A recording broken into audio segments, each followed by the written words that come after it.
ನಮಸ್ಕಾರ friends, welcome to finance with R J channel.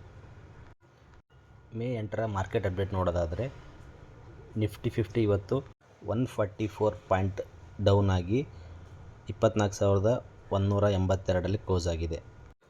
Sensex ಕೂಡ 547 down ಆಗಿ 77,294ರಲ್ಲಿ ಕ್ಲೋಸ್ ಆಗಿದೆ.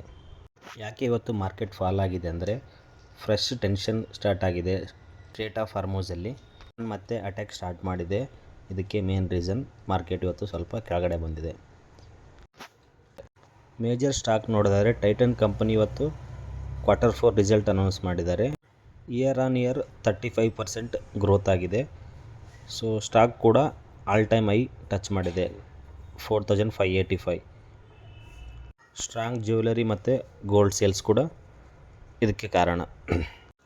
ಉಜ್ಜಯಿನಿ ಸ್ಮಾಲ್ ಫೈನಾನ್ಸ್ ಬ್ಯಾಂಕ್ ಕೂಡ ಇವತ್ತು ಕ್ವಾರ್ಟರ್ ರಿಸಲ್ಟ್ ಅನೌನ್ಸ್ ಮಾಡಿದರು. ಇದು ಕೂಡ ಇಯರ್ ಆನ್ ಇಯರ್ 3.4% ಹೈಕ್ ಆಗಿದೆ. ರೆವಿನ್ಯೂ 19.4% ಅಪ್ ಆಗಿದೆ. ಅರ್ನಿಂಗ್ಸ್ ಕೂಡ ಇಂಪ್ರೂವ್ ಆಗಿದೆ. 230ಗೆ ಸಡನ್ ರೈಸ್ ಬಂತು, ಆನಂತರ ಪ್ರಾಫಿಟ್ ಬುಕ್ಕಿಂಗ್ ಬಂದಿದೆ. ಬಯೋಕಾನ್ ಕೂಡ ಇವತ್ತು ಕ್ವಾರ್ಟರ್ ರಿಸಲ್ಟ್ ಅನೌನ್ಸ್ ಮಾಡಿದ್ದಾರೆ.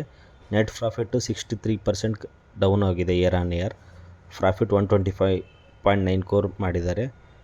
ರೆವಿನ್ಯೂ ಸ್ವಲ್ಪ ಪಾಸಿಟಿವ್ ಇದೆ, ಆದರೆ ಮಾರ್ಕೆಟ್ ಕ್ರ್ಯಾಶ್ ಆಗಿದೆ. ಇದಕ್ಕೆ reason high raw material cost, employee cost ಇದರಲ್ಲಿ ಮಾರ್ಜಿನ್ ಪ್ರೆಷರ್ ಸ್ವಲ್ಪ ಜಾಸ್ತಿ ಕಾಣ್ತಾ ಇದೆ. ಅದಕ್ಕೋಸ್ಕರ ಸ್ಟಾಕ್ ಕೆಳಗಡೆ ಬಂದಿದೆ. ಗ್ಲೋಬಲ್ ಸ್ಪಿರಿಟಲ್ಲಿ 10% ಡೌನ್ ಆಗಿದೆ. ಇದಕ್ಕೆ ಕಾರಣ ರೆವಿನ್ಯೂ ಡಿಕ್ಲೈನ್ ಆಗಿದೆ 3.4%. ಸೊ ಇನ್ವೆಸ್ಟ್ರು ವರಿ ಮಾಡ್ತಾ ಇದ್ದಾರೆ, ತುಂಬ ಡಿಕ್ಲೈನ್ ಆಗ್ತಾ ಇದೆ ರೆವಿನ್ಯೂ ಅಲ್ಲಿ ಅಂತ ಹೇಳ್ಬಿಟ್ಟು. ಸೊ ಅದಕ್ಕೋಸ್ಕರ ಸ್ಟಾಕ್ ಇವತ್ತು 10%ಗಿಂತ ಕೆಳಗಡೆ ಹೋಗಿದೆ. NTPC ಸ್ಟಾಕ್ನ ಸಿಟಿ ಬ್ರೋಕರೇಜ್ ಕವರ್ ಮಾಡಿ ಬೈ ರೇಟಿಂಗ್ ಕೊಟ್ಟಿದ್ದಾರೆ. ಇದಕ್ಕೆ major reason Indian power demand increase ಆಗಿದೆ, ಎನರ್ಜಿ ಗ್ರೋವಿಂಗ್ ಸೆಕ್ಟರ್ ಆಗಿರೋದ್ರಿಂದ.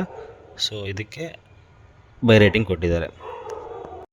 ನಾನು ಕೊಟ್ಟಿರುವ ಮಾಹಿತಿ ಇಷ್ಟ ಆದರೆ ವಿಡಿಯೋನ ಲೈಕ್ ಮಾಡಿ, ಚಾನಲ್ನ ಸಬ್ಸ್ಕ್ರೈಬ್ ಮಾಡಿ.